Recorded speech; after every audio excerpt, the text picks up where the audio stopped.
할렐루야. 오늘 예루살렘과 안디옥이라는 제목으로 하나님의 말씀을 생각하려고 합니다. 초대교회에 주목하게 되는 두 교회가 있었습니다. 그것이 예루살렘 교회고 또 한 교회가 안디옥 교회입니다. 우리가 이 모습을 생각하면서 오늘날 우리 시대에 주어진 사명과 삶의 모습을 다시 한번 주님 앞에서 되짚어 보기를 바랍니다. 우리 지난주에 본 대로 베드로가 고넬료에게 복음을 전하고 교회가 유대인들의 모임에서 세계적인 기독교의 모습으로 자신의 정체성을 확인하며 확장하는 일을 했죠. 참 놀라운 은혜의 역사를 주님이 일으켜 주신 것입니다. 하나님이 경계를 넘어서게 하시고, 그렇잖아요. 교인들끼리는 경계를 낮추셔서 다른 사람의 배고픔이 나의 배고픔이 되어 내 물건 팔아 그들을 구제하게 되는 사랑의 구제가 일어났을 뿐만 아니라 경계를 넘어서서, 유대인이라는 경계를 넘어서서 이제는 온 세계 모든 사람에게 복음을 증거하는 교회로 우리 사도 베드로가 모범적인 일을 고넬료에게 진행을 했습니다. 설교하는 중에 성령이 임하셨고 하나님의 역사를 보며 세례를 베풀고 첫 번째 이방인으로서 예수 그리스도의 교회의 지체가 되는 멤버십을 주는 세례를 진행을 했던 거죠. 할렐루야. 참 놀라운 은혜가 일어났는데 재밌게도 예루살렘 교회에서는 비난이 일어났다는 겁니다. 여러분, 우리가 이 말씀을 생각하면서 어떤 우리들의 삶의 모습에 있어서 또는 이 시대에 있는 모습에 있어서 좀 생각해 봐야 될 것이 있는 것 같아요. 여러분, 비난이 있는 게 좋은 겁니까? 없는 게 좋은 겁니까? 질문이 틀렸죠. 물어볼 필요가 없는 겁니다. 비난이 좋다는 사람이 누가 있겠어요? 망가진 사람들 말고는 부정적인 말, 비난 좋아하는 사람이 없습니다. 그런데요, 재밌는 것은 비난 없기를 바라지만 비난, 부정적인 얘기가 없었던 사회를 경험하신 적이 있습니까? 심지어는 사랑하는 가정 안에서도, 사랑 가운데서도 기대가 비난으로 바뀔 때가 있고요, 소망이 원망으로 바뀔 때가 있는 것이 우리의 삶의 경험 아니겠습니까? 자, 초대교회 예루살렘 교회가 사도 베드로를 비난했답니다. 어떻게 보면 무언가 안 좋은 일이 일어난 것 같은 일이 생겨졌는데 결론은 그렇지 않았습니다. 이 모습을 우리가 좀 자세히 봤으면 좋겠습니다. 사도행전 11장 2절을 보게 되면 베드로가 예루살렘에 올라갔을 때 할례자들이 비난하여, 분명히 할례자들이 베드로를 비난했다는 겁니다. 할례자는 누구를 얘기하는 겁니까? 할례를 받은 사람을 얘기합니다.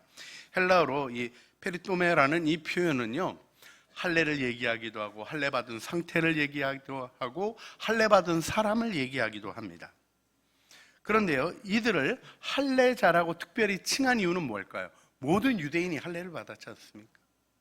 근데 이들을 할례자라고 칭한 이유는 그들이 할례를 강조했기 때문이죠. 여러분, 이 강조가 그들에게 있어서 잘못된 일이었을까요? 아니요. 유대인이면 자신이 구별된 사람인 것을 확인의 표징을 두는 게 마땅하고 당연한 것 아니겠습니까? 우리 한국 교회도 전 세계의 교회와는 다르게 가지고 있는 중요한 특징들이 있죠. 제가 남아공에 갔을 때 초대를 받고 당황했던 적이 있었던 것이 사실은 포도주 공장이었습니다. 포도주 공장 사장님이 장로님, 포도주 공장에 성경 공부방이 있고, 그 다음에 저한테 좋은 포도주라고 권면하시는데 제가 대답을 잘못했어요. 그 나라 문화로는 제가 목사라서 술을 못 먹습니다 이렇게 얘기했더니, 어떻게 목사님이 술도 안 드시면서 목회를 하십니까? 이렇게 나오는 거예요. 우리나라는 복음이 전해질 때 우리나라의 술 문화가 참 문제가 있는 것이 많아서 선교사님들이 단주를 결정하고, 그 당시 또 미국도 부흥운동이 일어날 때 단주하고 술 안 먹고 하는 일들을 진행했던 분위기가 있었는데 우리가 그걸 잘 이어오고 있습니다. 정말 잘하는 건지는 아시죠? WHO가 발암물질로 담배와 술을 명확히 지목한 일을 기억하셔야 됩니다. 하나님 우리 건강을 위해서 특별히 축복해 주신 일이긴 맞는데요, 제가 놀랬던 것 중에 하나는 독일에 있는 아주 유명한 신학자 있습니다. 이름 얘기하면 또 여러분들이 혹시라도 나쁜 이미지를 가질까 봐 말은 안 하고요. 파이프 담배 탁 물고 있는 사진을 보는데 저분 담배 피시네 하고 어렸을 때 놀랐어요. 여러분, 차이에 대한 부분에 있어서 문화적인 차이들이 있었던 일들이 있는데요. 그 일 때문에 힐난했다 하는 이야기, 비난했다는 이야기를 단순하게 보기는 어려운 부분이 분명히 있습니다. 많은 할례자들이 베드로가 할례 받은 사람으로 그들이 배워온 대로 이방인들의 문화와는 구별되고 먹는 것과 먹지 않는 것을 구별하는 경건한 삶. 여러분, 유대인들의 삶에는 먹거리에서부터 경건함을 따지는 일이 있었어요. 아무거나 먹고 싶다고 먹는 게 아니라 명하신 것, 구별하신 것을 먹는 아름다운 삶이 있었고 그 문화를 잘 지켜가는 것이 그들의 정체성을 확인하는 데 매우 중요한 것이었습니다. 그런데 이 할례자들의 문제는 무엇이었습니까? 여러분, 할례가 매우 심각하게 여겨졌던 것이 유대인의 삶이었던 것을 보여주는 것이 역사 속에 135년 하드리아누스 로마의 황제가 유대를 다시 한번 초토화했던 일이 있습니다. 예루살렘을 다 파괴했던 일이 있습니다. 그때 어떤 일이 있었습니까? 바르코바라는 이 반란 주도하는 사람이 나타나서 두 번째로 로마에게 반역을 한 거예요. 여러분, 로마의 식민지 중에 연방입니다. 사실 식민지라는 개념보다는 오이쿠메네라는 표현을 쓰는 연방인데, 이 연방 중에 로마에 항거했던 일을 두 번이나 반복한 나라는 유대밖에 없어요. AD 70년에 엘리아자르가 이끌었던 유다 전쟁에서 한 번 했고요. 그때 완전히 성전 깨트려버리고 다 초토화시켰던 거 아닙니까? 보통 그러고 나면 절대로 다시 안 하는데 유대인들이 뭐 때문에 한 거를 했냐? 하드리아누스가 유대인들의 할례를 거세하고 유사하게 이해를 했어요. 그래서 할례를 금지시킨 겁니다. 그러니까 유대인들로서는 견딜 수 없는 자기 정체성 위기가 오고 그것으로 폭동이 일어나가지고 두 번째 유대 반란이 일어났고, 그것 때문에 예루살렘의 이름이 아일레나 카피톨리나라는 이름으로 바뀌었고요. 여러분, 우리가 지금 유대인들을 살고 있는 이스라엘 지역을 뭐라고 부르죠? 팔레스틴이라고 그러잖아요. 팔레스틴이라는 말은 무슨 뜻입니까? 성경적으로 설명하자면 블레셋 사람의 땅이라는 뜻입니다. 그 이름을 하드리아누스가 붙였어요. 유대인들의 적이 누구냐? 성경에 보니까 블레셋 사람들입니다. 그러면 그 땅을 블레셋 사람의 땅이라고 불러라. 이렇게 하드리아누스가 결정했고, 그 결정 따라서 요즘도 우리가 블레셋 사람이라고는 하나도 살지 않는, 혈통이 하나도 남아있지 않는 그 이스라엘 땅을 팔레스틴이라고 부르고 있습니다. 그만큼 유대인에게는 이 할례의 문제가 아주 중요했던 것이죠. 그런데요, 할례를 받았냐 안 받았냐 가지고 따지기 시작한 겁니다. 그리고는 모세의 율법을 지켜야 한다는 이야기를 예수 믿고도 모세의 율법을 지켜야 한다. 그러니까 그리스도인이 되려면 먼저 유대인이 되고 그 다음에 그리스도인이 되라 하는 요청을 하게 되는 사람들이 나타나게 됐던 것이죠. 자기들 나름대로는 정당성도 있었습니다. 문화적으로는 정결함을 지키려는 태도도 있었습니다. 어떤 의미에서는 그 당시 훨씬 많은 사람들이 유대의 교인이며 예루살렘에 있었던 수많은 그리스도인들은 지지하는 생각이었습니다. 그러나 그들이 어려움을 만들어내고 있었죠. 사실은 할례파라고 다 나쁜 사람들만은 아니었습니다. 골로새서 4장 11절 보게 되면 유수로 하는 예수도 너희에게 문안하느니라. 그들은 할례파이나 이들만은 하나님의 나라를 위하여 함께 역사하는 자들이니 이런 사람이 나의 위로가 되었느니라.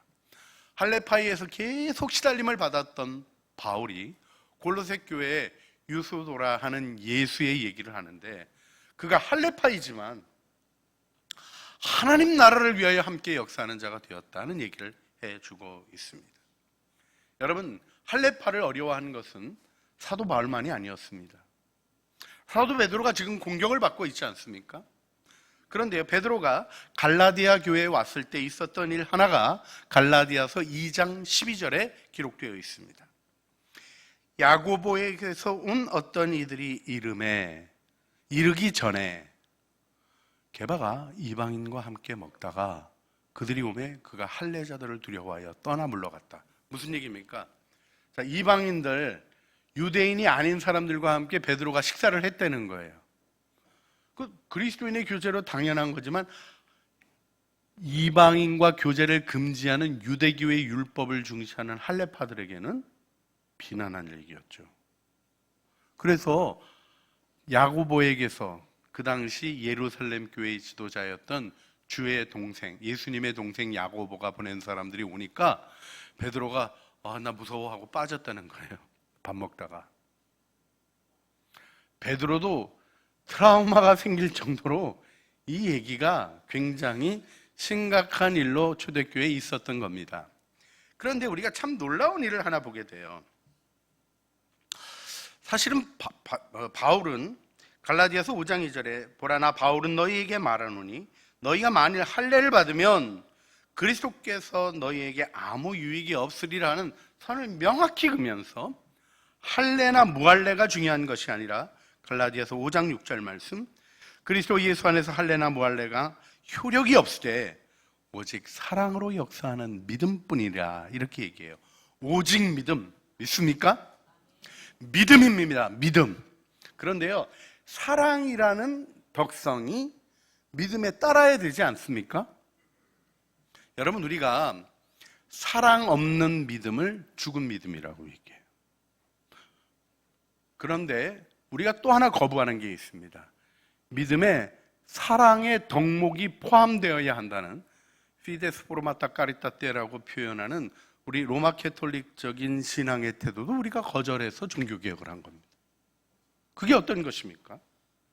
오직 믿음이지 내가 이루어낸 어떤 것이 믿음의 요소에 포함될 수 없다라는 겁니다. 오직 예수의 공로로 구원받는 것이지 내가 한 덕행이나 사랑이 하나님을 믿는 믿음에 있어서는 오직 믿음이지 다른 거가 들어올 수 없다 이겁니다. 그렇다고 아무것도 안 하는 겁니까? 저기 정확한 표현이 나옵니다. 사랑으로서 역사하는 믿음뿐이니라. 오직 믿음인데 그 믿음이 사랑으로 역사한다는 것이죠. 그래서 이 일을 이해하고 알아가는 신앙생활에 있어서는 할례를 받았냐 안 받았냐 이런 게 중요한 게 아니라는 거예요. 여러분 세례 받고 안 받고 중요합니까? 중요하지 않습니까? 여러분은 딴소리 하시면 안 돼요. 중요합니다. 그렇죠? 아니 중요하지도 않은 세례를 받으신 겁니까? 중요한 겁니다. 그런데요 우리가 세례를 받는 분들에게도 교육을 하죠. 세례가 여러분을 구원하는 것이 아니라 여러분의 믿음이 여러분을 구원하는 것이고 세례는 그 믿음을 확증하는 공식적인 행사입니다. 이걸 얘기하시고 그래서 사람들 앞에서 일어나서 네 믿습니다 뭐 이런 고백을 하는 일을 통하여 자기를 확정하게 하는 것입니다. 자 여기서 우리가 다시 한번 생각해 봐야 될 일은 무엇이냐면 왜 할례자가 문제가 되었는가 하는 부분입니다.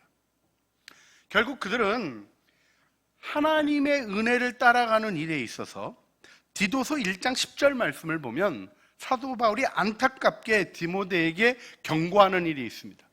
불순종하고 헛된 말을 하며 속이는 자가 많은 중에 그런 사람들이 많이 있는데 할례파가 특히 그렇다 이렇게 얘기하고 있어요. 여러분 할례 받은 유대인들이 불순종하면 되는 겁니까? 안 되는 겁니까? 안 되는 거죠. 헛된 말 하면 됩니까? 아니죠. 진실한 말만 하는 하나님의 백성임을 표현하기 위해 할례를 받은 것 아닙니까? 속이는 자가 되어서야 되겠습니까? 절대로 안 되는 거죠. 그런데 할례파 가운데 그런 사람이 더 많대요. 왜요? 외형적인 것을 따라가다 보게 되면 본질이 무너지고 안 들키면 괜찮은 줄 알거든. 죄가 발각되지 않으면 괜찮은 줄 알거든. 하나님이 다 아시는데도 불구하고 하나님 앞에 회개하지 않고 사람의 시선과 판단에 자신을 두고 있거든. 그래서 할례파는 자기의 할례를 자랑하다가 그만 외식하는 자가 되어버리고 만 것이죠. 이것이 유대교의 아주 독특한 특성, 선민의식이라고 얘기하는 구별된 모습 속에서 또다시 한번 확인이 됩니다. 여러분 유대인이 구별된 백성으로 자신을 이해하잖아요. 네, 여러분 우리나라에 왔던 선교사님들이 처음에 조선시대에 우리 왔잖아요. 그래가지고 놀랬던 게 있습니다. 머리에 가 쓰고 다니잖아요. 하나님을 쓰고 다니는 특별한 사람들을 만나. 나라 이름이 뭡니까?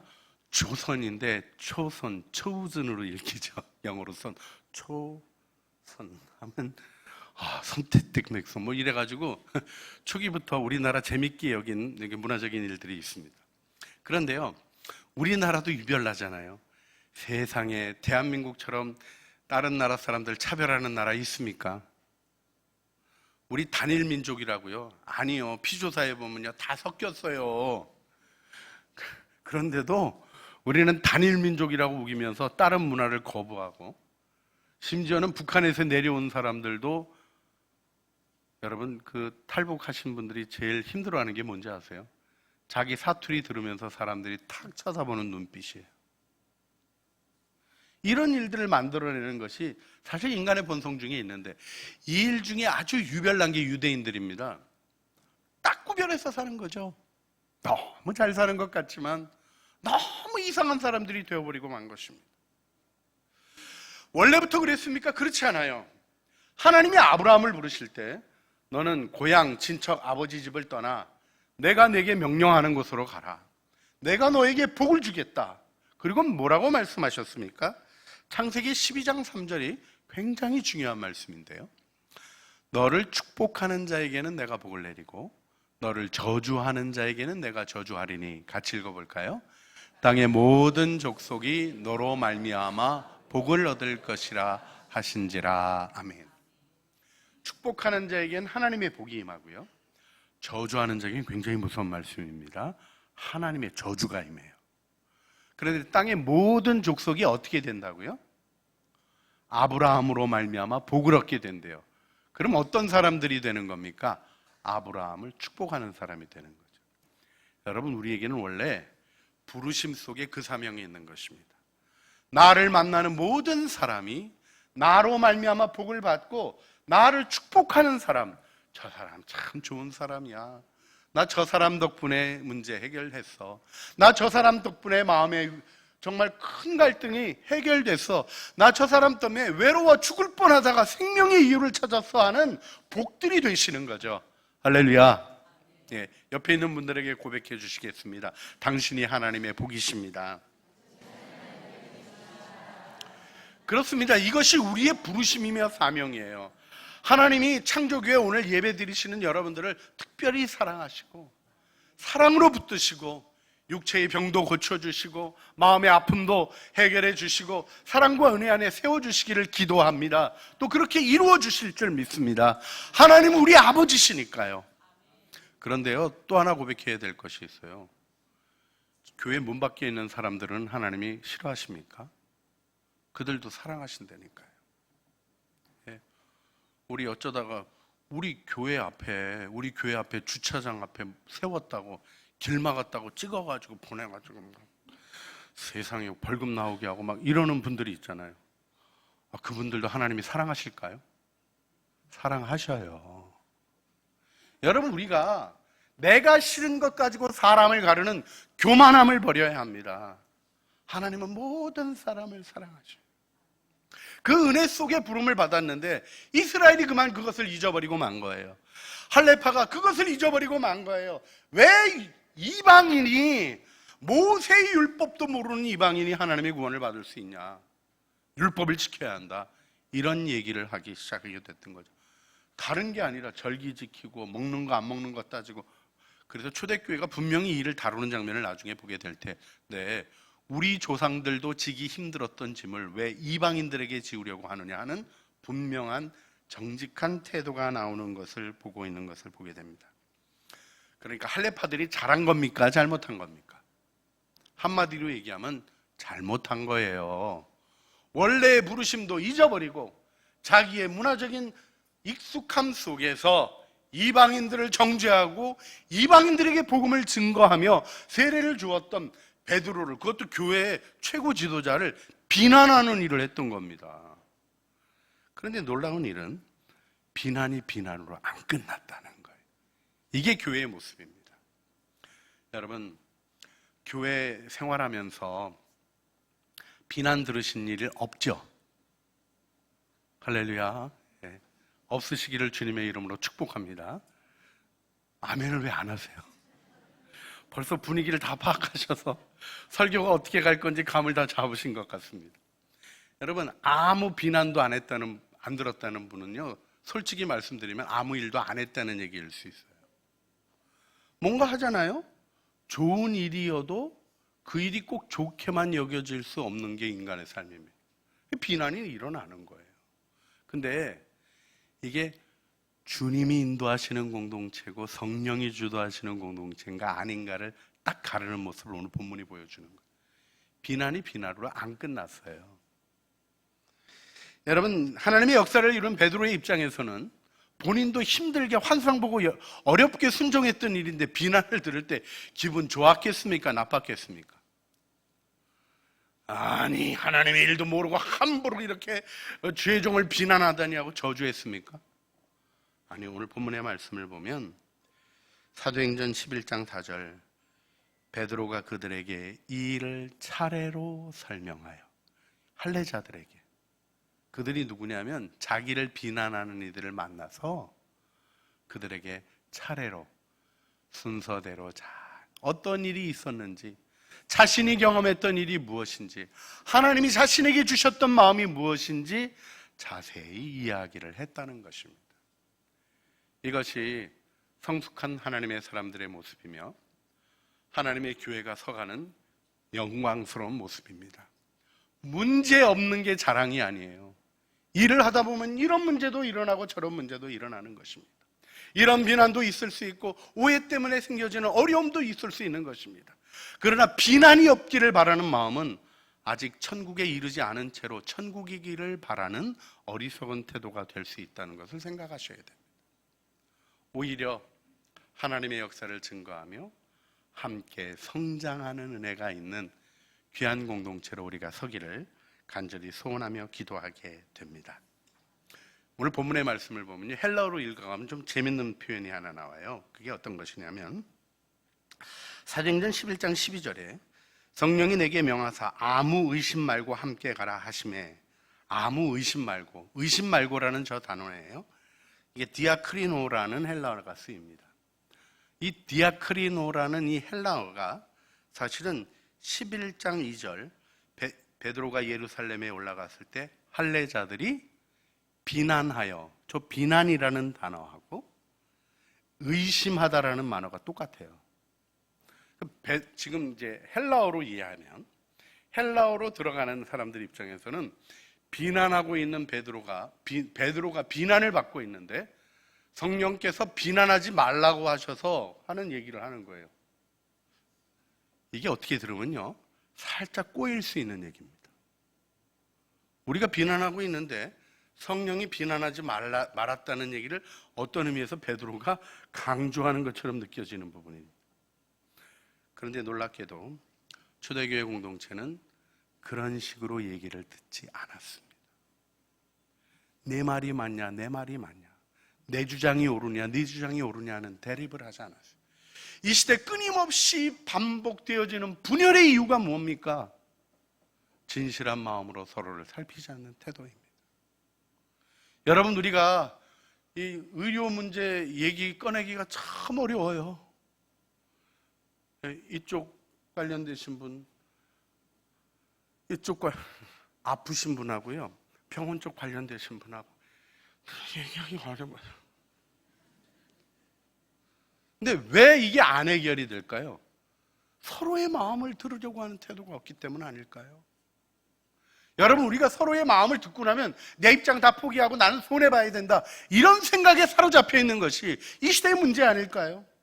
심지어는 교회 생활도 비난 자체만을 두려워하며 아무 일도 안 하려는 모습으로 우리를 몰아가는 사단의 유혹에 넘어가고는 있지 않는지 우리가 우리 자신을 살펴보아야 되지 않을까요?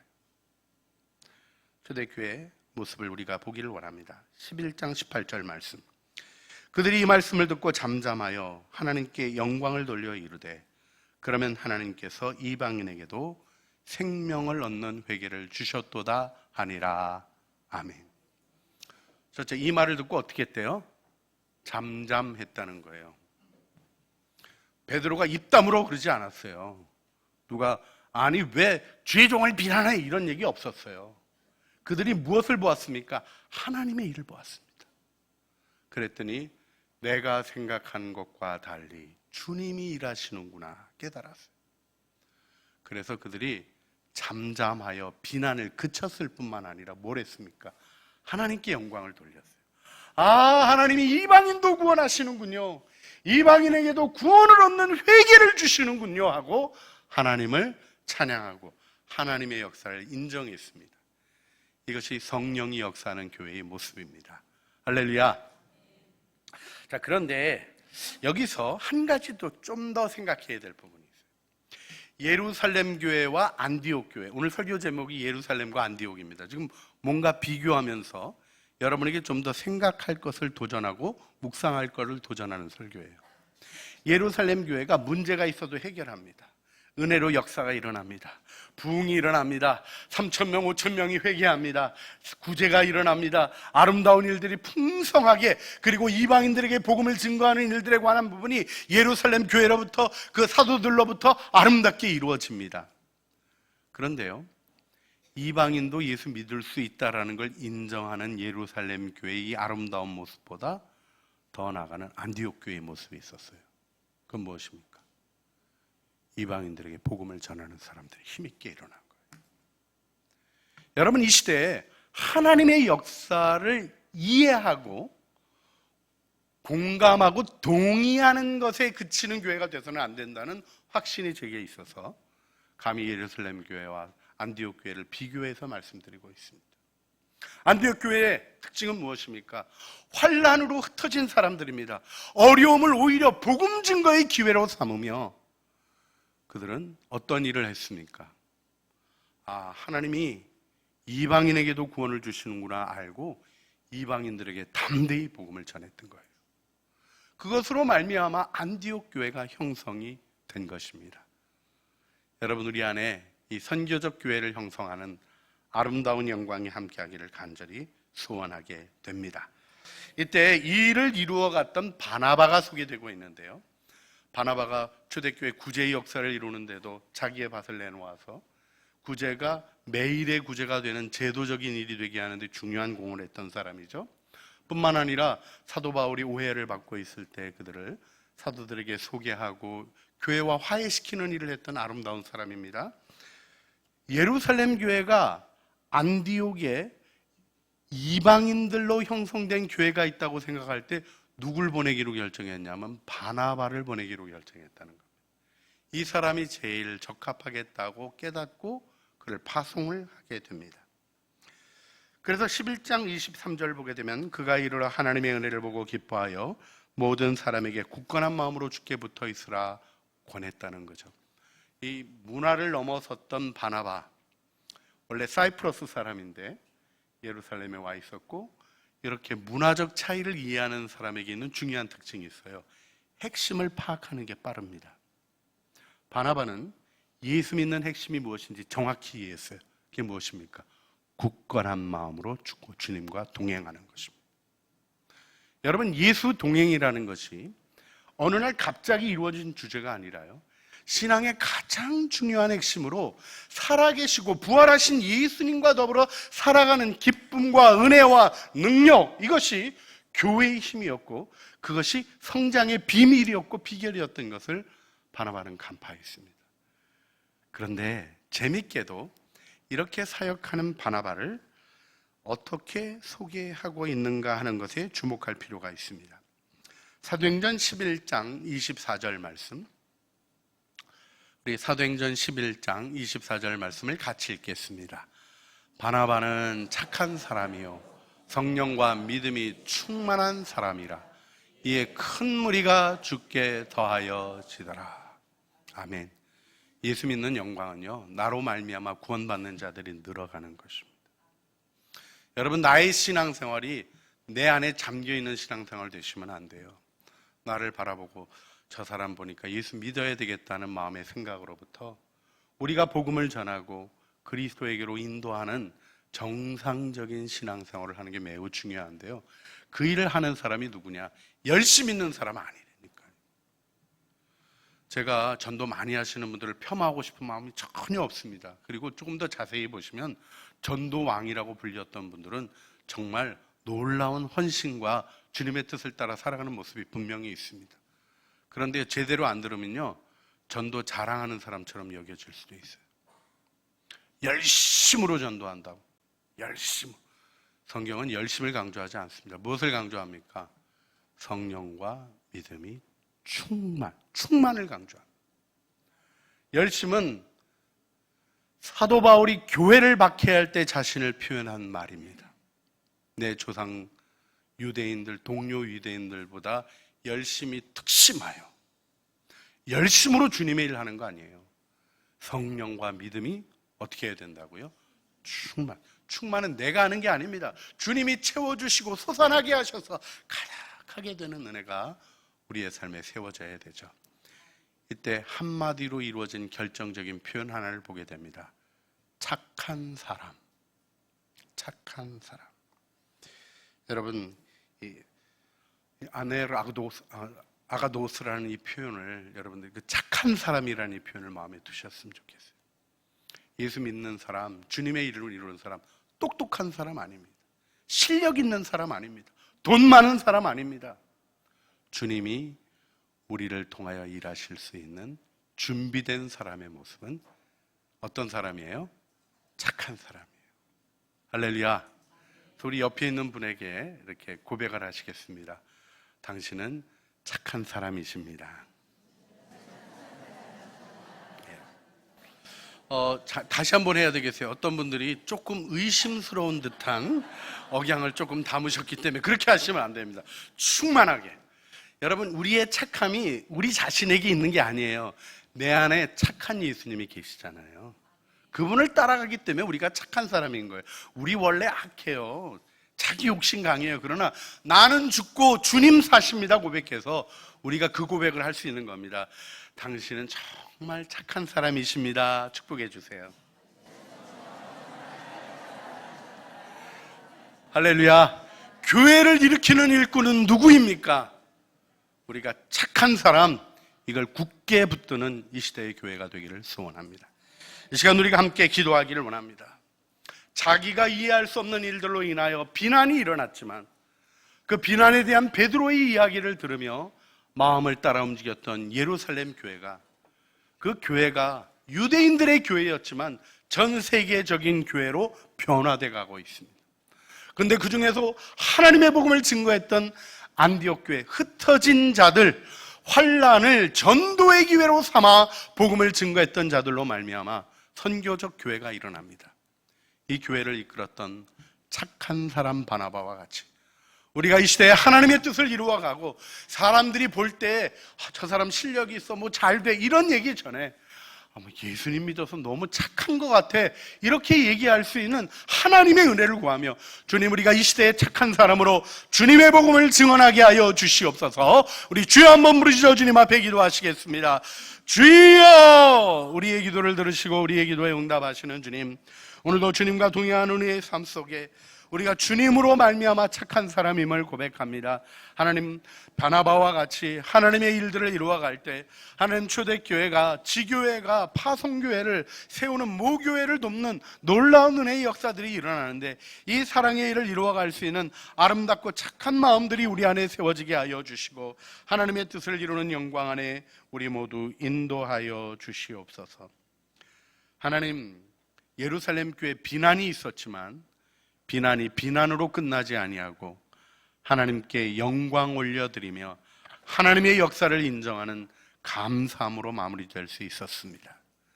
저희들의 삶에도 이 은혜를 주시고 우리 가정에도 부정적인 말이 변하여 하나님의 영광을 고백하는 것이 되게 하시고 서로를 이해해가며 하나님의 길을 발견하는 참된 그리스도인들이 되게 하여 주시옵소서. 우리가 더 나아가서 환난을, 어려움을 기회로 삼아 복음을 증거하는 그리스도인의 본분을 다하게 하여 주시고 성령과 믿음이 충만한 바라마처럼 착한 사람, 주님이 인정하시는 하나님의 은혜 안에 서게 하여 주시옵소서. 우리 구주 예수 그리스도의 이름으로 기도합니다. 아멘. 믿음의 고백으로 주님과의 동행하는 삶 속에 있는 영광을 찬양하겠습니다. 대산을 넘어 험곡에 가도 빛 가운데로 걸어가며 주께서 항상 지키시기로 약속한 말씀 변치 않네.